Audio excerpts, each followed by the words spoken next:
Good morning once again, ladies and gentlemen. Thank you for coming to our session today. And I'm flashing on the screen the answer to the homework that you were supposed to do.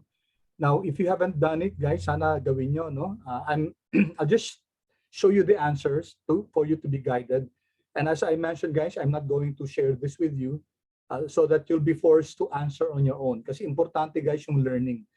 It's not that I don't want you to get the answers, guys. It's just just want to force you to do it on your own para sa self-knowledge na rin, guys, no? So, but I'm going to discuss the answers so that if you haven't done it, then guided kayo, guys, no?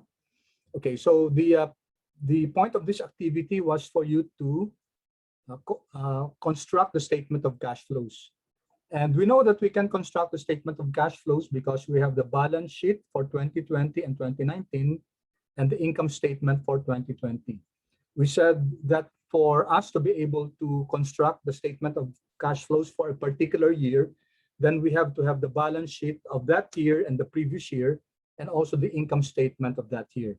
Since we have those financial statements, then we'll be able to construct this statement of cash flows. Okay, so we would like to investigate how the increase in cash. From 2019, there was 7,282 and then in 2020, at the end of the year, 14,000. So there was an increase in cash of 6,718. So we discussed before that one of the best ways to do it is to construct this working paper before we construct the formal statement of cash flows. So we we divide the activities into operating, investing, financing, and we always start with the net income after tax and adjusted for depreciation. So that will be under operating. So yun yung laging simula. And then we go down to the balance sheet statements. So we take a look at the assets, how they changed. And then we said that if assets go up, increase, then that's a use of cash. So for example, itong short-term investment, sabi natin, hindi siya sa operating, financing siya. From 20, naging 71, so that's an increase, so it's a use of cash. In the same manner, ganun din si AR, okay? And then si inventory. Okay, so for accounts payable, nag-increase siya from 324 to 359, then that will be a source of cash. Also accruals. Notes payable, there was a decrease, no? Ibig sabihin nagbayad tayo ng notes payable, so that's why it's a use of cash under financing. What's notable here is that yung common stock natin nagbago from 460 to 1680. Okay, that means new shares of stock were issued, and then it's an increase, so it's a source of cash for operations, for financing. Okay, so ito guys, itong 55,000 na dividends. Notice na sa income statement natin walang nakalagay na dividends, but that can be computed. So pwede siya ma-compute by looking at retained earnings. Okay, so how was that computed? In fact, dito sa statement of retained earnings, ito, makukompute natin dividends. Kasi alam natin yung beginning, alam natin yung ending, alam natin yung net income. Okay, alam natin yung net income. So, ang total ng beginning at saka net income is this one. So, it will just be a matter of determining ilan ba yung napunta sa ilan yung napunta sa retained earnings. If you take a look at this one, guys, 97,632 naging 296,216, no? Which means ang nadagdag sa retained earnings is 198. Okay, so that 198, yung net income natin na 253,18484, which is this one, net income 253,584, a certain portion of that went to addition to retained earnings, and then yung natira doon sa dividends. So since alam natin kung ilan yung in-increase na retained earnings, 198,584, then we can readily say that dividends issued was 55,000. Kasi dapat itong dividends at saka addition to retained earnings, dapat it should equal your net income after tax. Okay? So that's how we were able to determine yung dividends natin.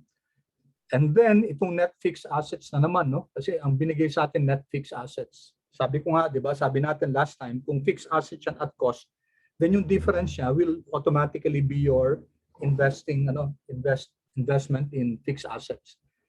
Here, guys, your fixed assets even went down, 939 to 836. So you might be tempted to think that this is a source of cash kasi bumaba yung asset natin.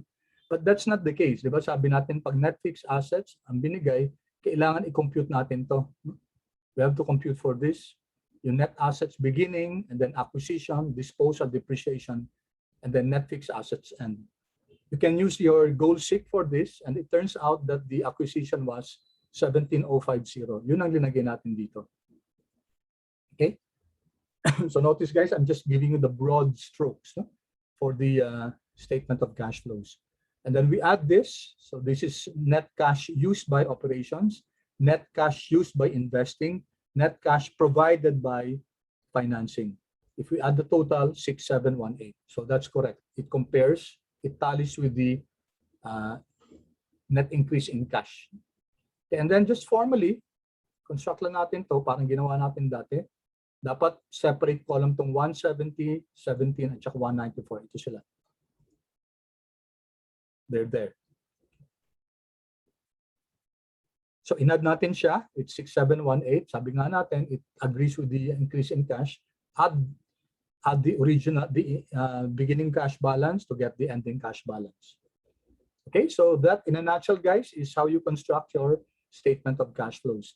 If you have not done that, guys, I strongly recommend, I strongly encourage you to do that. No? Kasi kasama yan sa final exam natin next week. Definitely may lalabas na ganito. So I urge you, I strongly encourage you to do that. All right, so any questions, guys, before I proceed to the measures, to the metrics? May clarification ba dito sa natin, sa statement of cash flows? Unfortunately, guys, kung hindi nyo pa nagawa to, hindi kayo makakapagtanong, no? Kasi you will not be able to compare what you did with our final answer here.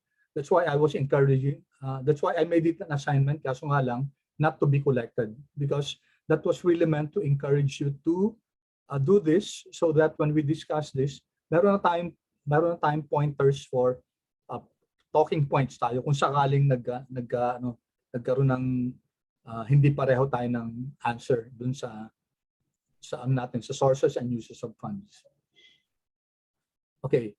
Clear so far, guys, yung statement of cash flows? Paki-chat nga kung clear siya o hindi. Okay. Thank you, Mika. For the rest, guys, may I have your response kung clear yung... Thank you, Renz. Thank you, Mario. Mark, salamat. Once again, guys, I would really appreciate you responding to queries like this para alam ko kung may kailangan pa akong i-explain or I should move on to the next part of our discussion. Okay, yes and a no, guys, will be greatly appreciated. Meron pa ba? I only got 4 responses.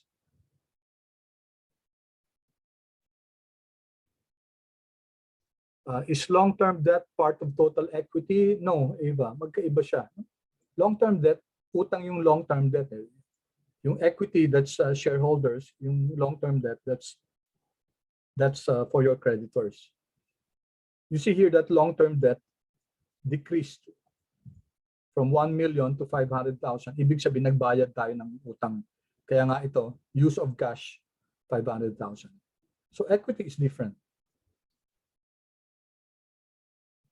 Diba yung basic accounting asset equation natin, assets is equal to liabilities plus equity. Yung long-term debt, part of liability yan. Si equity, of course, part ng shareholders' equity. Okay?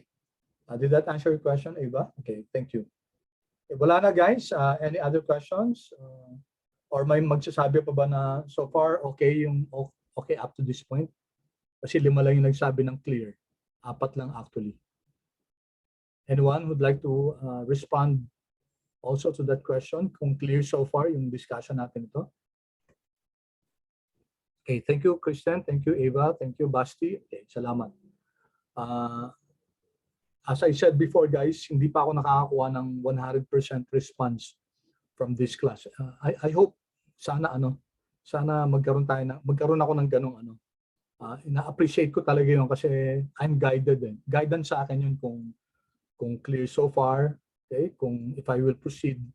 So you're actually directing me, you're telling me what to do next. So that's why I need that guidance. So, sana guys, susunod na mga questions, sana mag-respond man lang kayo. No? We call it, guys, simple courtesy. Kasi I will also know kung andyan pa ba kayo kasi baka nagpa-attendance lang tapos wala na. Pag ganun kasi, siyempre hindi kayo talaga makakasagot kasi you're not present. You're not here in the moment. Which I strongly discourage. Sana andyan kayo. No? Okay, so let's go now here to the metrics that we have been doing. NOWC, we know that that's simply your sum ng operating current assets at saka operating current liabilities. So if we take a look at this, ano ba yung operating current assets natin? Cash, AR, inventories. Hindi kasama si short-term investment. Sa operating current liabilities, andyan si accounts payable, andyan si accruals. Notes payable is considered part of financing, so hindi kasama sa operating. Okay, so our formula here is just the sum, no? Sum lang ng cash at saka receivable at saka inventories minus sum ng accounts payable at saka ng accruals. Okay, so that's your net operating working capital, okay, which we just copy the formula to the right. Okay, so that's now for 2019 and for 2020.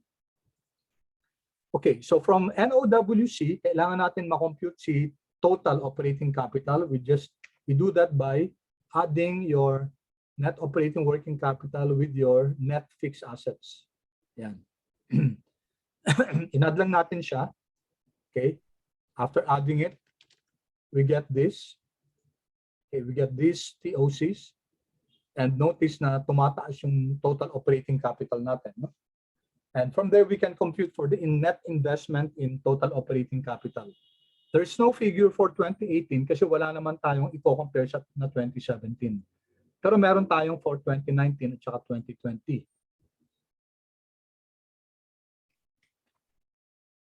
And the formula is simply the difference between your 2019 and your 2018. Okay, so kinuha natin difference. So nakita natin sa 2019, ang laki ng dinagdag, no, sa operating capital, which is good. So sa 2020, meron din, kaso mas lower siya. Mas mataas yung net investment natin sa total operating capital. And then we go now to your NOPAT. NOPAT is simply your EBIT multiplied by your tax rate. So what I did here was to give a name to our tax rate. Okay, naulit ko yung tax rate dito, no? Nasulat ko ulit siya. Tapos if you notice, sa name box natin, nilagyan ko siya ng pangalan. Okay? Tax rate, 40%. So, NOPAT will now be simply your C10 here is our EBIT. No? This is our EBIT. EBIT times 1 minus tax rate. In other words, 60% lang ng EBIT yung NOPAT. Okay.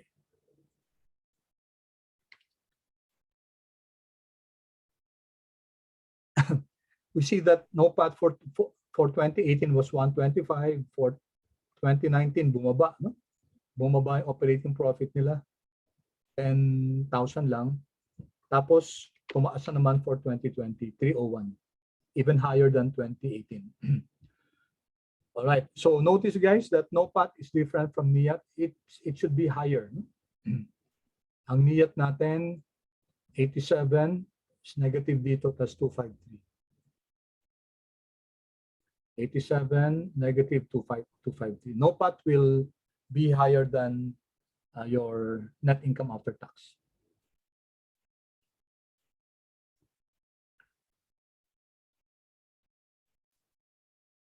Okay, pause muna ako, guys. Any questions with NOWC, TOC, and NOPAT? Any clarifications here? Any questions?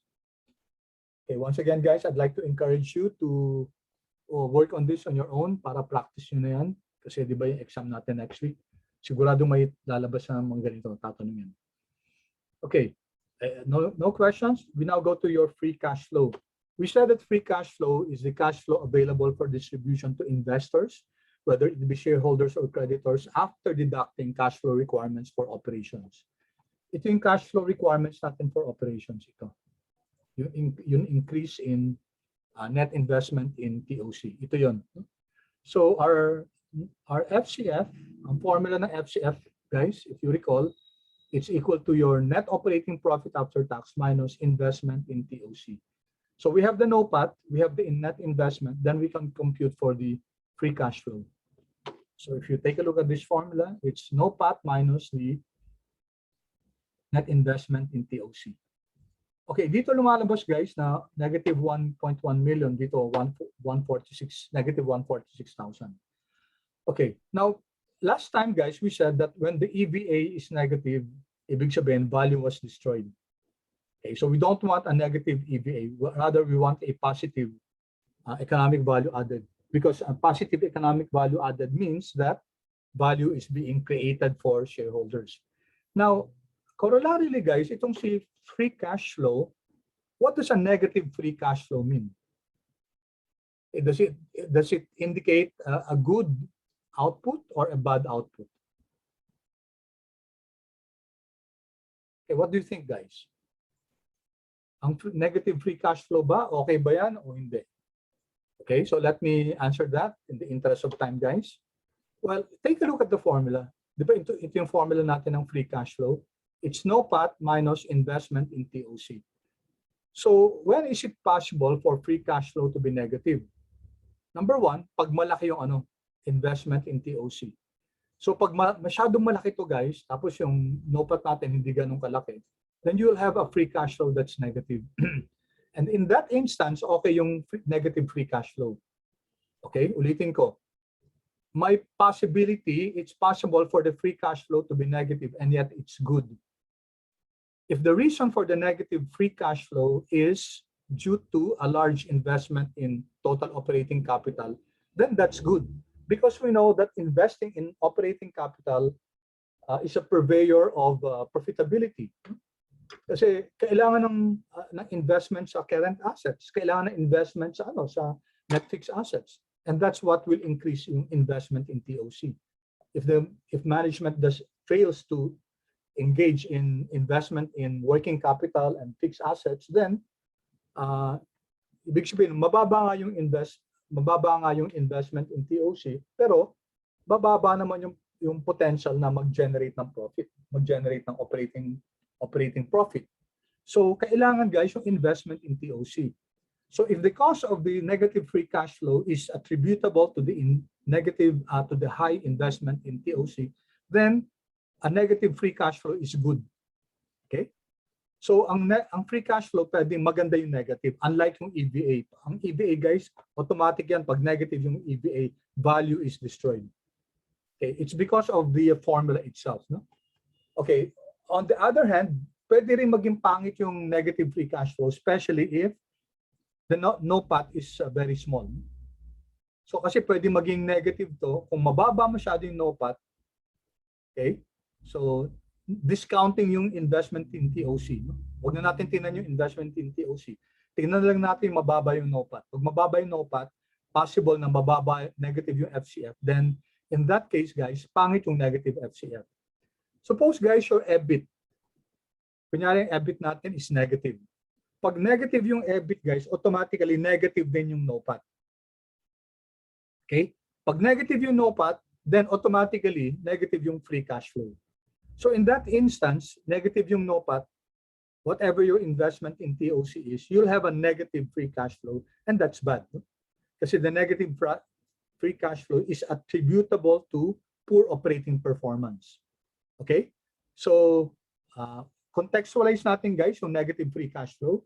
Negative free cash flow is good if it's attributable to a high investment in total operating capital. It is bad if it's attributable to a low NOPAT in the first place. So, ganun yun. So, it's it depends on the case with, it depends on which is causing the negative free cash flow, or what factor is a negative free cash flow attributable to. Okay. All right. Then we go to EVA. No? So last time we said that yung EVA, guys, pag positive yan, then okay yung value was created by management.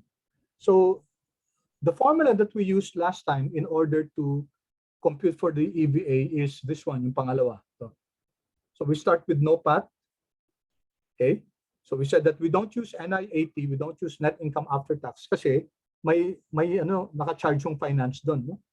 So here, we computed for the NOPAT where we assume that there's no interest expense. Okay, so fair lang na yun ang assessment natin sa operations. And then we have to subtract the capital charge. Yung capital charge, guys, ang sinasabi natin dyan, this emanates from the concept of opportunity cost. We're saying that operating capital provided to management is not free. Hindi libre yun. Okay? By opportunity cost, the investors could have put their money elsewhere and that would have earned interest. So ito, ang ginagawa natin, sina-charge natin si management with the use of the capital. And that's computed by the TOC beginning multiplied by the weighted average cost of capital. Ito yung gagamitin natin na rate, no? Yung WACC. So if you take a look at this formula, okay, so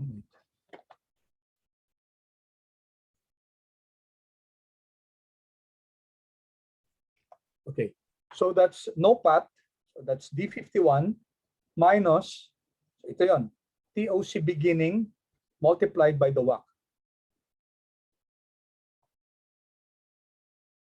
Okay, and then we said, guys, that ROIC will always be consistent with the EVA. If ROIC results into value destruction because the ROIC is less than the WACC, then that will be the same result for EVA. Okay? Kasi ang NOPAT natin dito, 10,464. Tapos yung capital charge, if we perform this, okay, 11380, no? Vis-a-vis 10,464, then, okay, negative ang lalabas. No? Hindi sufficient yung operating profit natin to cover the charge for the capital. Okay, and then we just copy this. Same lang, no? NOPAT minus yung capital beginning multiplied by the WACC. Okay, so consistent din to with ROIC. ROIC dito, greater than 10%, so value creation. Dito naman, value created din. So the ROIC will always be consistent with the EVA, economic value added. Okay, so that's one way to compute for the EVA using NOPAT. There's another way. We didn't discuss this last time, but I'm going to show you how. Okay, here we're using ROIC. Okay, ano naman ang kwento nito? Okay, binigyan si management ng beginning capital. Okay, tapos, kumita ba siya?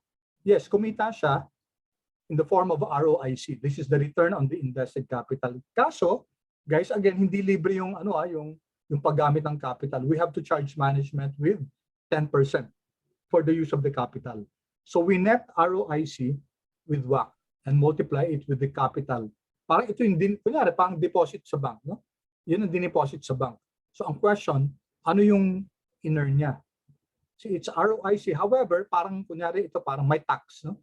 May tax na WACC. That's a loose illustration.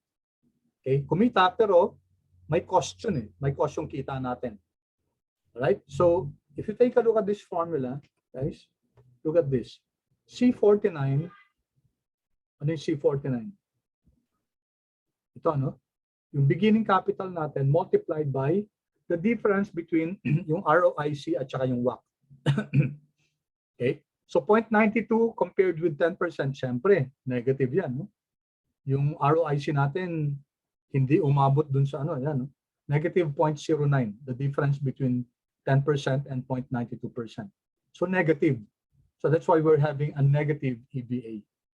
Okay? So, and that's consistent with the ROIC. Ito, ROIC 0.92, less than 10%, therefore value was destroyed. So I expect that my EVA will be negative. They will always give the same results. Okay, ganun din to guys. Ito expected natin na positive yung EVA kasi so ROIC greater than 10% yung WACC. The formula nito, beginning capital multiplied by the difference between ROIC and the WACC. Okay, so this is around 3%, di ba? Yan, 3.35%. Okay, so we have a positive EVA, and the results will be consistent whether you use the first formula or the second formula. Ang kaibahan nila guys dito, parehong gumagamit yung formulas na to ng TOC beginning at saka WACC. No? Parehong gumagamit sila ng TOC beginning at saka ng WACC. Ang kaiba nila, ito ginagamit yung ROIC, ito ginagamit yung NOPAT.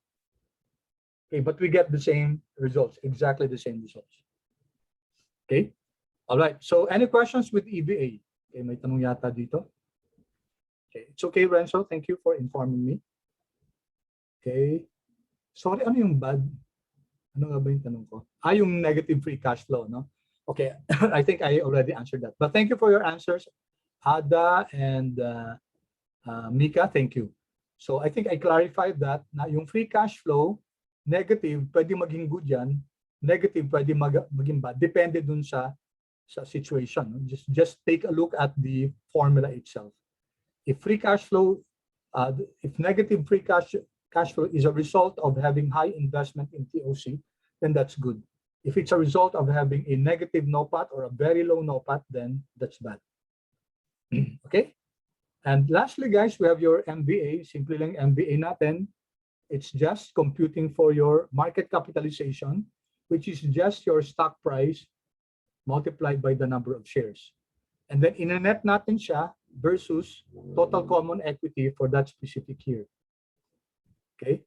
So here the result is 42,368. So ibig sabihin, okay yon kasi mas mataas yung market value ng stock natin kaysa dun sa book value. This is the excess. In fact, in 2020, mas tumaas pa siya. No? Ang formula ulit niyan, it's the tumaas yung stock price, tapos nag-issue ng bagong shares. Okay? So ima-minus natin sa total capital, shareholders' equity ng 2020. Okay, so the market capitalization is greater than the book value, so we have a positive market value added, which is good. No? Okay, pag yung market value added positive, okay yan. Okay, that ends, guys, our discussion on the metrics. This one. Okay, any questions about this? I really do hope, guys, na gagawin nyo to. No? I hope you got pictures of the solutions para ma-compare nyo. And I will only entertain questions, guys, once you specific dapat yung questions. No? Kung sasabihin sa akin kung bakit magkaiba yung ano natin, yung ano. Okay? All right. Thank you so much, guys, for your inputs, for your feedback. Okay, we end our discussion here. Okay? So tapos na tong discussion na to. Dun sa free cash flow at saka dun sa dito sa metrics na to. We now go to, okay, punta na tayo, guys, dito sa ano natin, sa dito. We now go here. Okay. Before we go here, guys, may isang po-point out lang pala ako sa inyo. Now, walang problema, guys, sa common size statement, sa vertical analysis. Walang problema kasi everything is divided by sales. And we don't have any problem kung may negative na values dito. Nagkakaproblema tayo kung meron tayong sa horizontal analysis kung may negative. Okay? For example, this one. 2019 and 2020. Last time pinakita natin na if we just copy the formula here, if we copy the formula here, nagna-negative, no? Nagna-negative. If we use the formula na new divided by old minus 1, you'll get a negative answer. And that's wrong kasi negative to, naging positive, naging tumaas, so dapat positive to. So how to address this? Sabi natin, we can just put the abs, which means absolute value. Okay. So para maging positive siya. Okay. Now, however, ito guys, may problem pa rin to, no? Which I'm going to illustrate now. Ito yung problem nito. Okay, so let me just, can you see the screen, guys? Okay, yes. Thank you, Basti. No? Tama, no? Absolute value.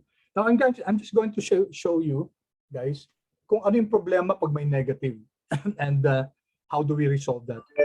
Okay, I won't be discussing this in great detail in class. I just post this natin sa canvas natin for you to peruse, no? For you to inspect, for you to look at. Kasi itong problem na to, we have a negative denominator. Yung old value natin negative. So we have here some items, products na binebenta to, coffee hanggang cakes. Ang net profit margin nila, no? Nung old last year, sabihin natin, are the following. Tapos ang profit margin nila, naging 50 na pare-pareho. No? So, tumaas. So if you get the change, so from negative 10 to 50, 60. Ibig sabihin yan, we're just getting the difference between the new and the old in order to get the dimension of the increase. So ito 110. Diba? 110. Tapos sabi natin, since may negative tayo dito, okay, if we remove the abs here, magkakaproblema tayo kasi magiging negative yung result nito. No? But that's wrong kasi nag-increase yung value natin. From negative 10 naging 50, so this should be positive. So how to remedy that? Sabi natin, lagyan natin ng abs, no?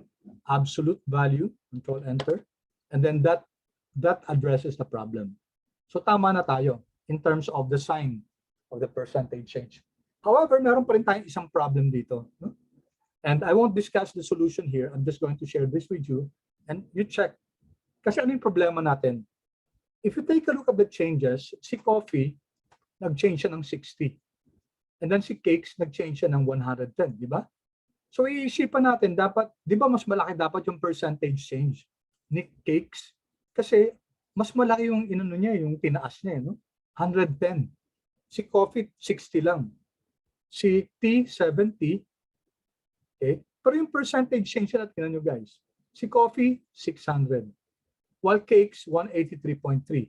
So there's something conceptually wrong about that. Okay? Kasi si coffee, 60 lang yung ano, yung in-increase niya. Si cakes, 110. So bakit mas malaki pa yung percentage change ni coffee at saka ni cakes? No? Now, mathematically guys, formula-wise, tama eh. New over old minus 1. Tama yung formula. But then again, guys, because of these negative values here, okay, nagulo-gulo yung ano natin, yung percentage change. Kasi parang hindi naman tama na 110 nga yung tinaas ni, ni cakes eh. Diba? Tapos 183% lang siya. Si coffee, 60 lang yung tinaas. Okay? Tapos 600% yung percentage change siya. So there's something conceptually wrong about this. Although mathematically tama yung formula natin. No? So it's the new value divided by the old value minus 1, tapos linagyan pa natin ng absolute para maging tama yung kung increase man o decrease. Okay? So that's what happens guys when there's a negative denominator. Pag meron namang negative dun sa numerator, ito yung new value natin. Okay, take note, ito no? Old natin ito, and then new, lahat. So this, everything went down, di ba? From 50 naging negative 10. So dapat ang percentage change natin dito, dapat negative nga, no? Dapat negative.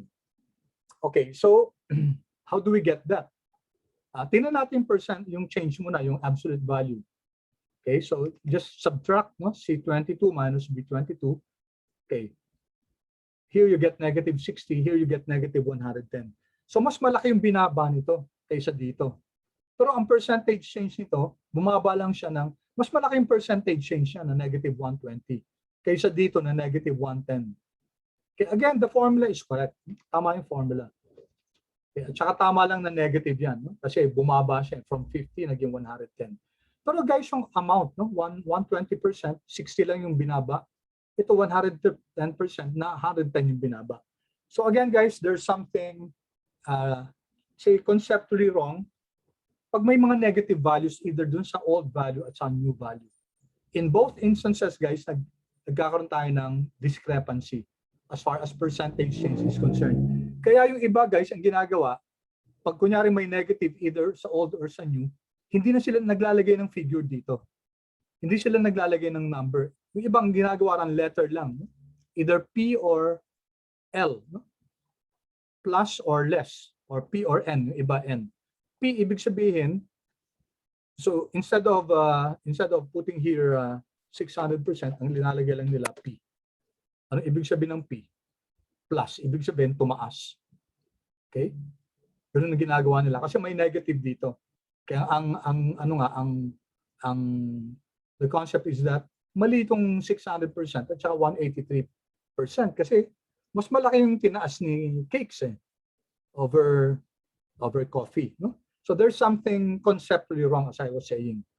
Okay, so I'll just send this also sa canvas natin, and I'll put here a particular formula that might possibly address that, no? Pero so we're not going to discuss that. Just be aware, guys. Just be aware that when you have negative values dun sa ano natin, when you have negative values in our data, ito negative, no? Nagkakaroon ng problema, okay? Nagkakaroon ng problema as far as the percentage change is concerned, as far as the horizontal analysis is concerned. Okay, so yun lang guys, pino-point out ko lang. Just be aware of that problem when we have negative values dun sa kinukuhaan natin ng percentage change. Okay, so let's now go here. Let's now go to our FS analysis, no? Okay, notice here that we have here some codes here, acronyms L, AM, DR, PR, and MV. So those refer to your ratios, no? Types of ratios. Okay, before we go there, let's remind ourselves that the reason why we're doing this is because we would like to assess the performance of the firm. Importante yan guys for management. No? Kailangan ma-assess natin kung okay ba yung ginagawa natin. Kasi kung hindi, based on metrics like this, ano yung dapat natin gawin? So that we can improve on our profitability, so that we can be more long-term. Kasi kung hindi natin titingnan, if this will not be looked into, then that might spell problem to the company. Okay, so importante yung diagnostics. No? Paano natin malalaman kung may sakit tayo? Kailangan titingnan guys yung with the use of metrics. Okay, so sabi natin, last time we had an example, just to show you the rationale for ratio analysis. So kunyari may NOPAT tayo, di ba? NOPAT ni company A. Kunyari, example lang, this is 100,000.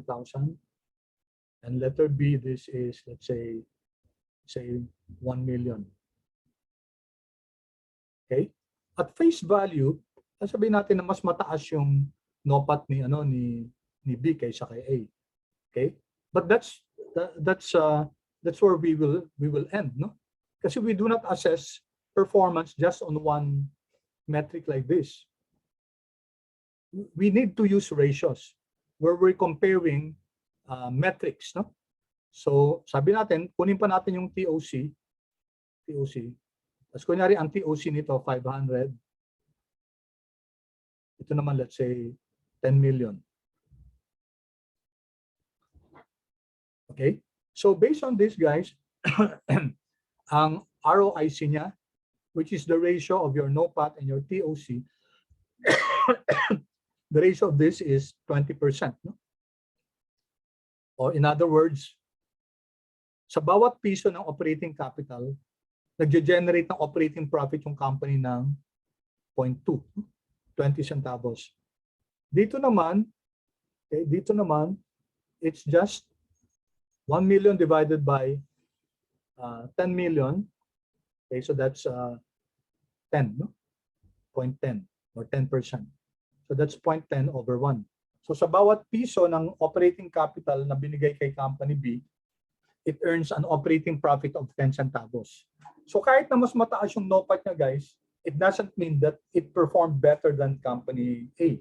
In fact, here, turns out that company A performed a lot better than company B. Kasi nag-generate niya ng operating profit per capital which is ROIC, is 20 centavos per peso of capital. Samantalang si B, 10 centavos lang. Okay, and this ROIC, guys, is a ratio. Okay, so very important, guys, yung ROIC. Yung ratios in general, there are several ratios, no? Because we're able to benchmark. So sa financial ratio analysis, kailangan the operative word is benchmark. It's always comparing. And there are two ways to benchmark. I think we mentioned this last time. Ano yung dalawang ways na pwede tayong mag-benchmark? Isang T at saka isang C. Ano yung T? Benchmark against? Anyone? Pwedeng chat, pwedeng unmute yourself. So, sa ratio analysis, kailangan nagbe-benchmark tayo. We're benchmarking against what? So this is what I expect you to do, guys, sa paper nyo, no? Benchmark against letter T, guys. And this one, letter C. Ano tong T? Sir, time po. Yes, thank you. Who's that? Mika. Mika, salamat ha. You're correct. It's benchmarking against time. There. Kaya nga, guys, nag-aano tayo, di ba? Kaya nga tayo nagbe-vertical analysis at saka horizontal analysis. Ito yun, guys. It's benchmarking against time. So we take a look at 2018, analyze kung ano yung performance in 2018, 2019, 2020 as separate years, and then we take a look at it across time.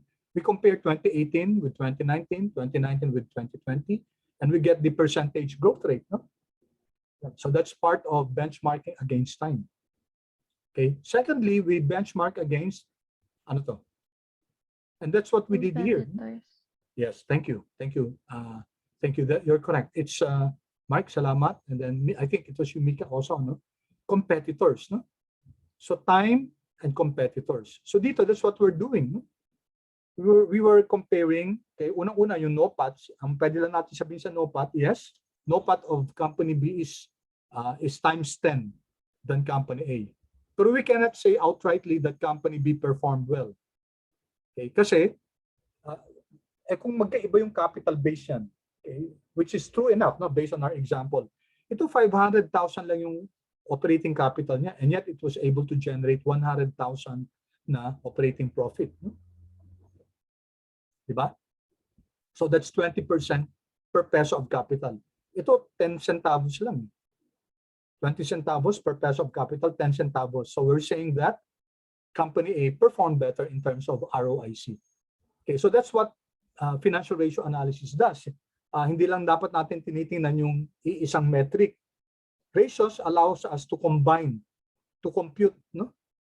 To compute for metrics, joining them together to come up with a more credible analysis, credible comparison. So yung C dito, guys, competitors. No? Okay, so let's take a look at this. 5 klaseng ratios to, no? Okay, let me see my questions ba? Would Basti, paki-share yung ano, yung question mo.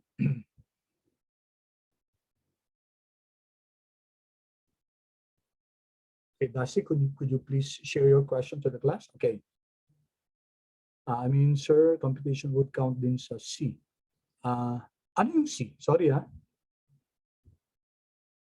Basti, what's No, sir, when you were asking po yung what would C stand for, that would also mean like competition then. Okay. Sorry. Okay. You're correct. Competition or competitors. Tama, no? Okay, so competition, competitors. Have you heard of The Art of War by Sun Tzu? It's an ancient book, ancient Chinese book, The Art of War. Yes po. Sun Tzu, no? May mga principles na sinasabi siya in terms of warfare.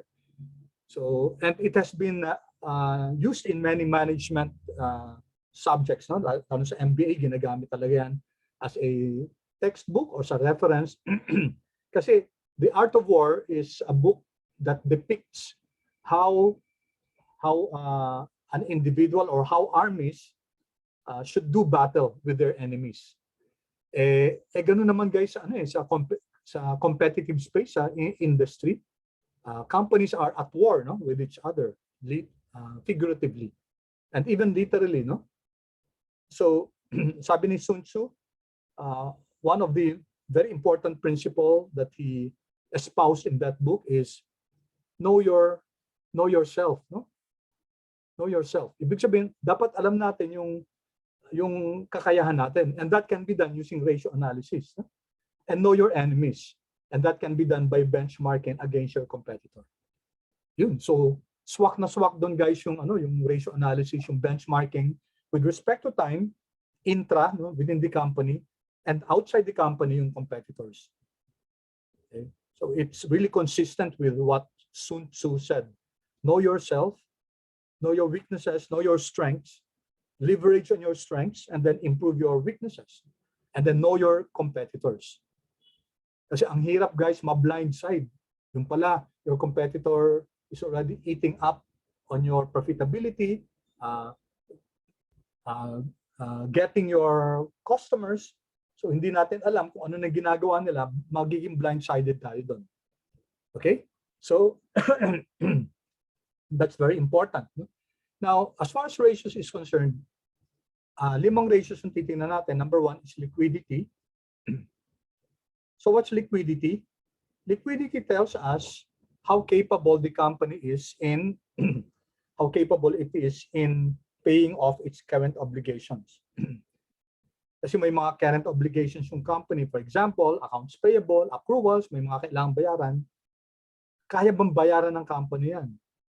Is the company capable of paying its obligations as they become due, yung mga current obligations? Okay? Because if it's not able, guys, to do that, then problema yon. Kasi meron tayong mga word of mouth. Si company ganyan, hindi, ang laki ng utang niya, hindi na makautang yan.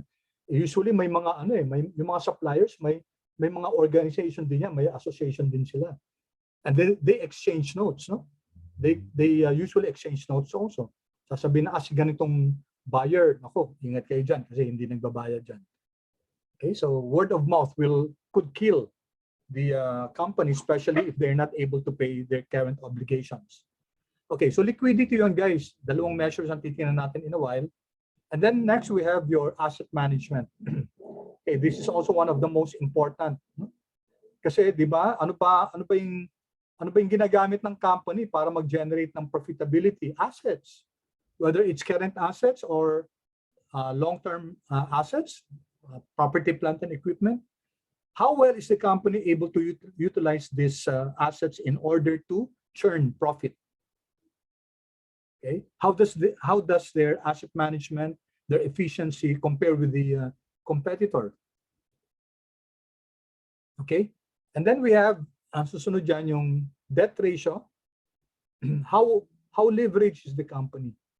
Debt ratio. Masyado na bang malaki yung nila? Malaki yung debt? Okay? Kasi may problema nyo dyan, guys, pag malaki yung debt, di ba? Number 1, mahihirapan ka ng ulit umutang unless you're willing to pay a higher interest.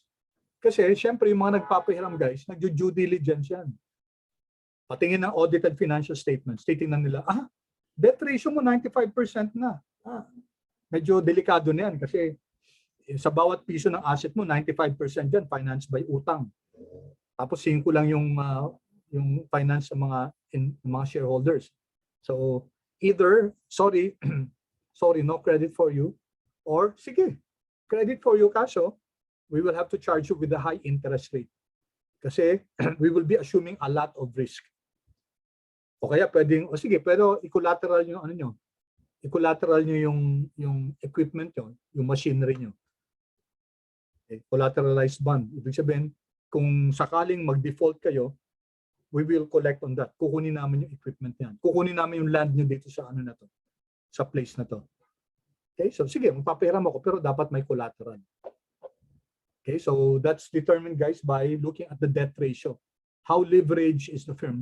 Don't get me wrong, guys, importante yung debt, no? Okay, importante yung debt. But again, sabi natin, dapat optimal capital structure. The debt ratio and the equity ratio should be in such a way that it maximizes shareholder value. Okay, over focus on debt, okay, that's also risky for the company. So hindi na na-optimize yung shareholder value kapag masyadong mataas na yung debt ratio. What's PR, guys? That's profitability ratios. Profitability ratios, and lastly yung MV, that's market value ratios. Okay. Market value ratios. Okay, reality check guys. 5 yan. Plus meron pa tayo ditong, we'll just take a look at the DuPont method of looking at ROE, return on equity. Kasi dati, guys, ito yung pinaka ginagamit talaga ng metric, yung ROE. Okay, so that's net income after tax over shareholders' equity. And then ang ginawa ni DuPont, in-expand niya yung formula na yan. Kasi actually, ROE is just one single formula. Okay, that's net income after tax over shareholders' equity. And since this was very, very important, ang ginawa nila, break down nila yung ROE. Ginawang profit margin, total asset turnover, and financial leverage multiplier. So this is a three-way DuPont analysis ng ROE. Meron yung five-way pa 5 measures. So ang sinasabi lang dyan na since importante yung ROE, kailangan mapataas natin profit margin, mapataas yung TATO, mapataas yung equity multiplier. So break down lang nila yung formula ng ROE. Okay, and lastly guys, ang titingnan natin itong Altman-Z. This is used to predict whether a company will become bankrupt in the next few years ahead, in the next 2 years. Yan ang ginagawa ng Altman-Z. You may wish to search on this and learn more about this. Now, realistically, guys, hindi natin matatapos to up to 12:30. Okay, so I'd like to ask your opinion or your go signal. Kasi either mag-exam na tayo sa Tuesday na hindi natin natapos to, okay? Or sa Thursday na lang para sure na natapos natin to. So whether or not guys hindi natin natapos to, it will still be part of the exams. So what's the pleasure of the class? Okay lang ba na i-postpone natin yung quiz natin from Tuesday to next Thursday? Okay, thank you, Kirsten. Thank you. All right, John, Mika. Okay, Han, salamat. Okay, Basti, salamat. Okay, yung iba. Yung hindi sumagot, guys, Tuesday yung exam nyo, ha?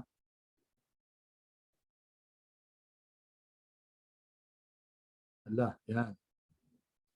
Palagay ko sasagot lahat yan. Yung pala yung kailangan ko, no? Ayun, alam ko na yung secret sa inyo para sumagot kayo. Kasi may record ako guys ng mga sumasagot, ha? I have this record of those who chat, no? Okay. Sige, Thursday tayo, ha? Pero, okay, may requirement ako sa inyo guys. Ang requirement ko, kung ano man ang hindi natin natapos dito sagutan ngayon guys, kung pwede pakisagot na, no? Anyway, andito na naman yung formula, no? It's there. You'll just write the formula in 2018 and then copy nyo na lang, no? Okay, so kung pwede guys sa lahat i-ano nyo na so that next meeting, ano na lang tayo, comparison na lang, okay? And then pati ito, susundin nyo lang naman yung formula nito eh. Okay, andito naman yung formula niya. What's profit margin? Okay, so and then the Altman-Z, and then we'll just compare notes for Tuesday next week. Okay, so agreement natin yan guys, ha? I hope you deliver on your end of the bargain, no? Okay, pakisagot na lang guys lahat, tapos para mas mabilis yung discussion natin next time, para comparison na lang tayo. Alright, let's start with liquidity. Sabi natin guys, yung liquidity tells us of the capability of the firm to pay its current obligations as they fall due. Okay, itong industry nito guys, palitan natin to, so dapat competitor to, no? Competitor. Ito yung direct competitor natin. Tapos this is the data for 2020. Okay, ano ibig sabihin ng current ratio na 2.7? You just have to know the formula. So ang formula nito sa current ratio is current assets over current liabilities. So ano yung denominator dito? Yung 2.7, ano denominator? The denominator is 1, no? So that's equal to 2.7 divided by 1. Okay, so ano ibig sabihin nun guys, ang 2.7 over 1? Ibig sabihin nun, for every 1 peso of current liability, the company has 2.7 of current assets to pay its current obligations as they become due. Okay? So capable ba si competitor sa 2020 na bayaran yung ano yung current liability niya? Yes. Kasi 2.7 ang ano niya, ang current ratio, no? 2.7. So kaya niyang bayaran. Okay. But later on, guys, we'll have to dig deeper kasi as to the quality, as to the really assurance of being able to pay, we cannot answer that. Kasi dapat tingnan natin yung quality ng current assets niya. So we'll do that in a while. In the meantime, i-compute muna natin yung current ratio ni company natin. So that's current assets. We go here. Sandali. Okay, let me hide the other cells para mas mabilis ako maka-access ng data. Okay, let me hide this. Kasi para hindi ako masyadong okay. I'm going to hide this. Hide. There. Naka-hide siya. Okay, so naka-hide from 38 to 111. Okay, here, current assets. Okay, so mabilis ko ma-access. So this is your total current assets divided by your total current liabilities. There. Yan. So for our company, noong 2018, 2.3 yung current assets niya. Which means for every 1 peso of current liability, meron tayong 2.3 pesos ng current assets to pay our current obligations. Copy the formula to the right, then we see that may problema tayo noong 2019, no? Bumaba yung current ratio natin. And then tumaas ulit ng 2020. However, comparing it with our direct competitor, noong 2020, guys, mas mataas pa rin si competitor. Ibig sabihin nun, it can manage its to pay its obligations better than us. Okay? Generally because of this. But we don't stop there, guys. Kasi kung titingnan natin, ba? Asan yung current liability natin? Our current liability for 2018 is this amount. So it's 481. Magkano yung current assets natin? 1124. Pero guys, kailangan tingnan natin yung current assets natin. Ang cash natin, 9,000. Okay, cash na yan. Pwede ng pambayad dyan. Short-term investment, 48,600. Okay din yan, no? Kasi marketable security yan, pwedeng i-trade yan, pwedeng ibenta yan. No problem with that. AR, well, it depends. It depends on the nature of the AR. No? Kasi may mga receivables na baka may iba dyan, uncollectible na. Baka bad debts na yan, guys. Baka nagsarado na yung customer natin. So, sabihin natin, guys, na collectible pa to, na kaya makolect. Okay, but that's a big assumption, no? Okay. How about inventories? Yan ang problema natin. Kasi kunyari, due na yung obligation natin bukas, inventory pa lang yan eh. Di ba? Malayo pa yan sa pagiging cash. Okay? Assume natin na it's a manufacturing firm. Raw materials pa yan. Co-convert pa sa work in process. Diba? Tapos magiging finished goods. No? Tapos ibebenta pa. Tapos baka collectible pa yan. Saka pa mako-collect, no? After some days. So if ito lang, guys, assuming, guys, na yung receivable, pwede na natin makolect. Ha? Kung ito lang, guys, sample lang, ha? Kung ito lang yung natin, ito, kung yan lang yung 408,800, no? Tapos ang natin, utang natin 481,600. Hindi tayo makakabayad, kulang.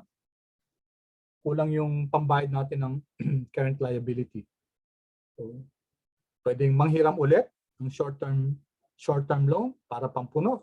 That can happen. But we're saying here, currently, guys, kung mag-due na yung current obligation natin, current liability, kung mag-due na siya ngayon, hindi sufficient yung cash natin para bayaran. Kasi malaking chunk nasa inventories pa. Okay? Is that clear, guys? Yung current assets natin yung current ratio natin 1124. Okay, hindi natin sinasabi na okay, baka may question. Okay, thank you. Thank you, Mika. 1124 yung current assets natin, 481 yung current liabilities. Then we can say, well, kayang-kaya natin yan kasi almost times 3 yung natin. Teka muna. Teka guys, no? Kaya nga hindi tayo tumitigil lang hindi lang tayo tumitigil dun sa we don't just stop at current ratio. Okay? In fact, okay, tingnan natin guys. So what we do now is we go to quick ratio, okay, which is a more stringent measure of the company's capability to pay their creditors. Okay, so another name for quick ratio is what we call acid test. Acid test ratio. Bakit acid test ratio? If you take a look at the formula, ito. Okay, whereas ito guys, lahat ng current assets. So andyan yung cash, andyan yung marketable securities, andyan yung receivables, inventories. Kung may prepayments, kasama din yun. Ito guys, sa quick ratio, ang sinasama lang yung tatlo. Hindi kasama yung inventory, hindi kasama yung prepayments. So only your cash, your marketable securities, and your receivables are included in the computation as to the company's capability to pay their current obligations. Okay, so tingnan natin dito, what's our quick ratio or acid test ratio here? So it's the sum natin ng, ito lang, yung 408 actually, no? Sum natin 9,000, this one, and this one. So it's only your cash, your marketable securities, and your receivables. So yan lang yung papasok sa ano natin, then divided by the total current liabilities. Okay. Control Enter.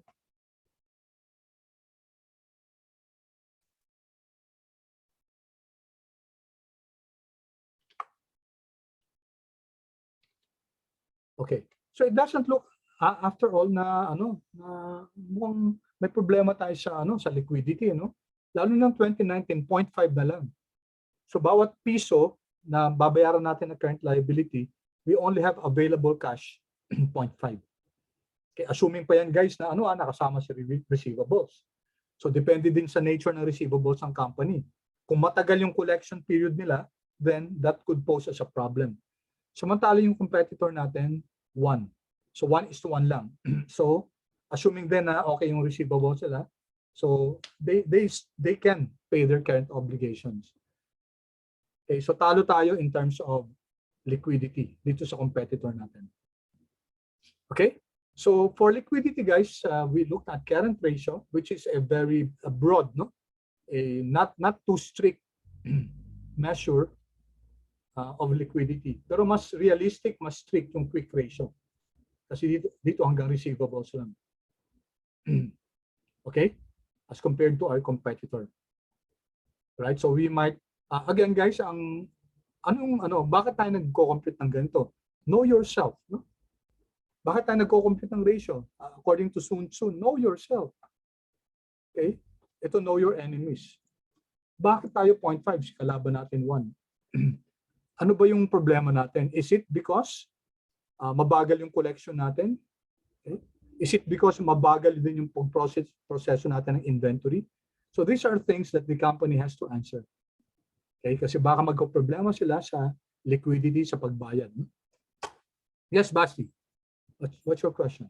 Sir, sorry po, can you re-explain po ulit yung paano kumuha ng quick ratio? A quick ratio is just, okay? Quick ratio is just, you sum up your cash, your marketable securities, and your receivables. Ito lang, cash plus marketable securities plus receivables, okay, divided by your current liabilities. Okay? Thank you, sir. Okay, thank you, Basti. Okay, ito baguhin ko lang kasi may tayo dito, may spark lines. Gawin ko lang line para mas kita natin. Sorry, nasama ko yung benchmark dito. Trying to move this a bit.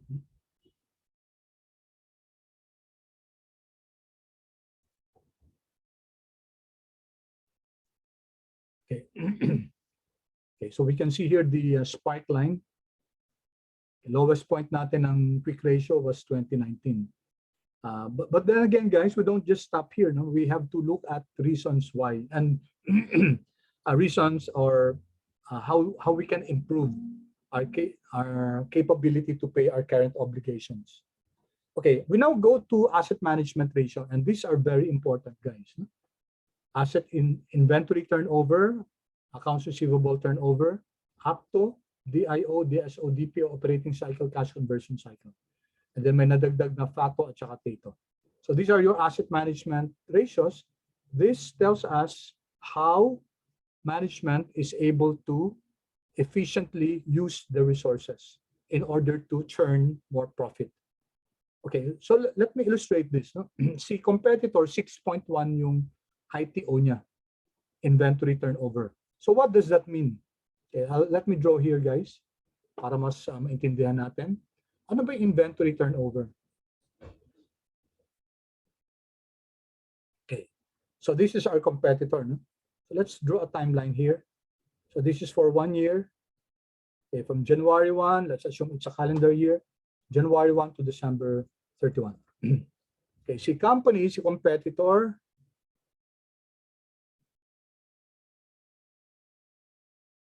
okay, sana yung, so this is our competitor. No? So the ITO is 6.1. What does that mean? Okay, so illustrate ko muna. So we have 1, 2, 3, 4, 5, 6, and there's a 0.1 something here. No? That's 6.1, guys. Ano yung 6.1 na yan? So on the average, guys, ganito nangyayari. Buy raw materials, convert into finished product, sell. So that's one cycle. No? Isa to. Again, buy raw materials, convert to finished product, sell. 3, 4, 5, 6, at saka may 0.1 pa. So ibig sabihin yan, management is able to do that 6.1 times per year. Kasi ITO natin, ITO is 6.1 times, no? May times yan. 6.1 times yung ITO natin. Okay, so again guys, anong process na yan? Acquire ng raw materials, convert to finished goods, and then sell. So this is one cycle, no? As far as inventory turnover. So you're looking at inventory. So it's how fast we turn over the inventory. Buy raw materials, convert to finished goods, benta. Buy raw materials, convert to finished goods, benta. 6.1 times a year. So is this good or bad, guys? Well, again, we cannot say it's good or bad. Kailangan i-benchmark natin yan. I-compare natin yan. Good yan kung ang pinaka-direct competitor natin, mas mababa yung ITO. Kunyari 1 lang. Di hamak na mas maganda to. Kasi yung ITO, the bigger, the better. It's bad if its direct competitor has an ITO of 10. Ibig sabihin, it's lagging behind. Mabagal yung, we call it actually the velocity, no? Velocity of its operations. Yung bilis, kung paano niya nako-convert to finished goods yung raw materials and then nabebenta. So the higher the ITO, the better. Okay, now let's compute for the ITO of our company. And it's equal to cost of goods sold over average inventory. So yan yung formula, no? Now, if you take a look at the formula, cost of goods sold is a period account. Ibig sabihin, for the whole year yan. Wala naman tayong cost of goods sold for 1 day unless you're making a financial statement for 1 day, no? But usually it's annual, so kinukompute natin yung cost of goods sold for 1 year. Yung inventory, guys, it's a point in time, no? Magkano inventory natin ngayon? Okay, so what happens is that since we're using a period account, cost of goods sold, gagamitin din natin period yung inventory. So hindi natin gagamitin na iisa lang yung inventory. So what we can do, yung iba nga ginagawa niyan, monthly average, no? Tayo, since wala naman tayong monthly data, we're just going to make use of the beginning and the ending. Okay, so average ng beginning at saka ending. So let's go here. So this is equal to, asan yung cost of goods sold natin? Cost of goods sold, this one, then divided by, okay, then we take the average. Average of what? Beginning and ending ng inventory. Now this is our inventory. No? This is our inventory. Average, kaso si 2018 guys, wala siyang beginning. But nevertheless, ilalagay lang natin tong formula na to. Okay, sinama ko to. kahit na text yan, yung inventories, kahit na hindi mababasa ni Excel yan, ang gagawin niya, average lang ni 715. So wala siyang previous value. But that's okay kasi ang gusto natin, ikakopy natin yung formula to the right so that magiging sa 2019, average na lang 2019 at saka 2018. Ganun din sa 2020. Okay, so let's do that. Close ko and then control enter. So that's 4. So check natin yung formula natin. Okay, so this is cost of goods sold divided by the average inventory. If I check how much is this, it's 715,200. It's that value, no? It's that loan sum value, 715,200. Yan. So how did the Excel get the average? Well, trinato niyang dinisregard niya to kasi wala naman number dito. So average lang ng 715,200, 715,200 lang. Okay? So we needed that kasi we were going to copy this formula to the right. By doing so, guys, tingnan nyo. Average ng D22 at saka C22. That's correct, no? Okay, dito naman, average ng D22 at saka E22. All right. So, we notice, guys, yung inventory turnover, medyo volatile yung sa company natin, no? From 4, it improved to 5, and then it went down to 3.9. So, ano ibig sabihin yan? Compare natin siya dito kay, kay competitor natin. Okay? So, di hamak naman, guys, na tayo, yung company natin, okay, same time frame, 1 year, okay, buy raw materials, finished goods, sell 1, 2, 3, 0.9. Okay? In fact, kung side by side natin yan, so dito, nakabenta na si competitor, tayo wala pa. No? Right? Dito pa lang tayo makakaano, no? Dito nakatatlo na siya, no? Dito. Tayo hindi pa tayo nakakadalawa. Overall, guys, naka-6 na siya, tayo barely 4.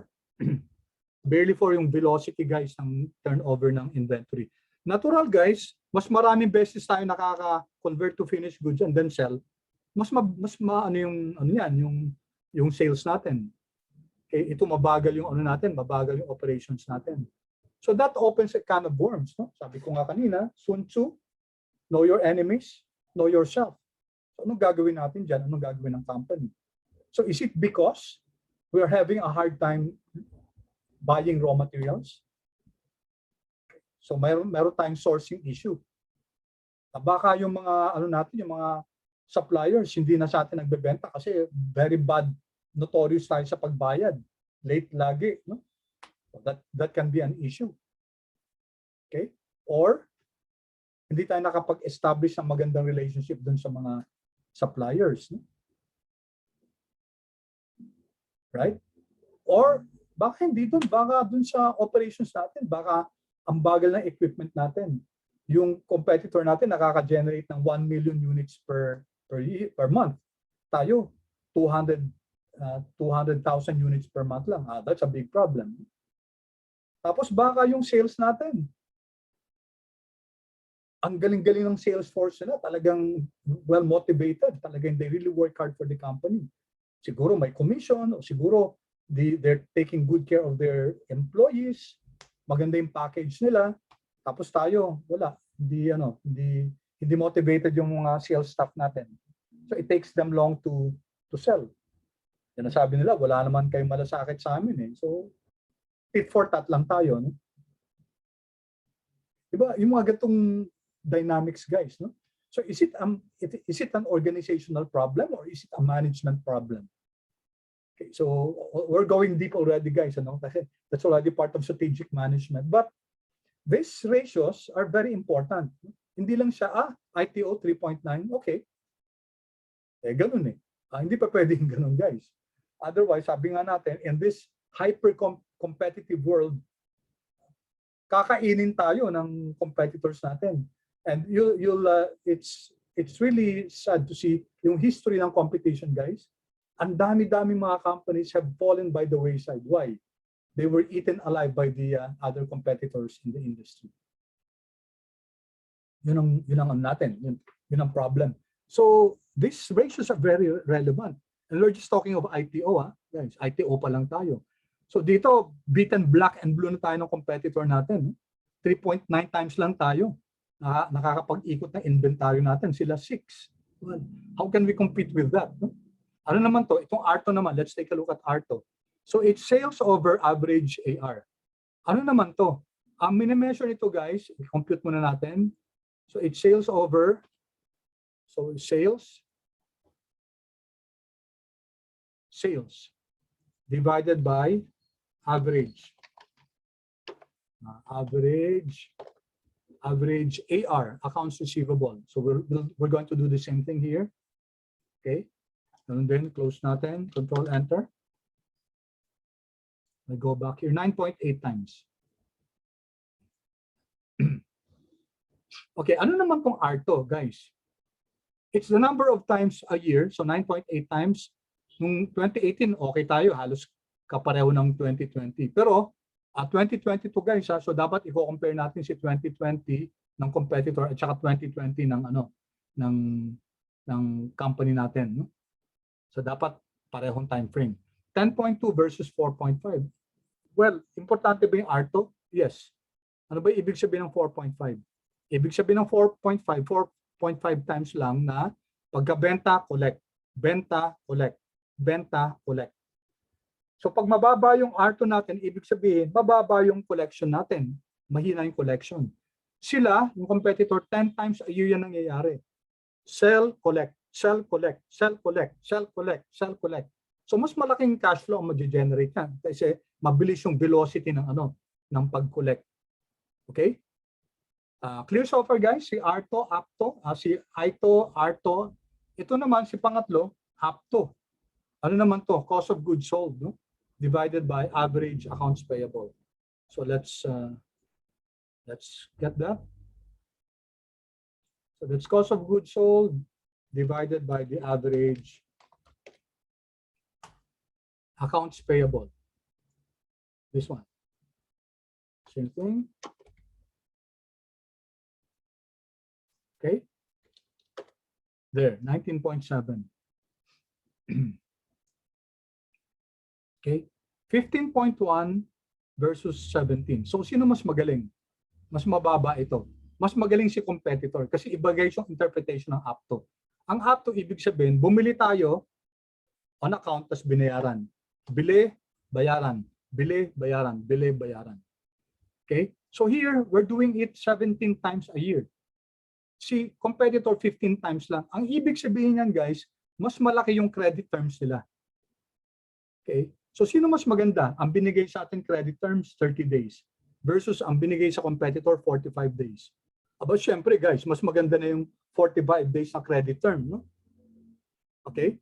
And that's being given to companies who are either maganda na yung relationship nila or maganda yung track record nila, okay, credit profile nila, credit performance. Okay, so a lot of factors. So the lower the APTO, the better. Okay?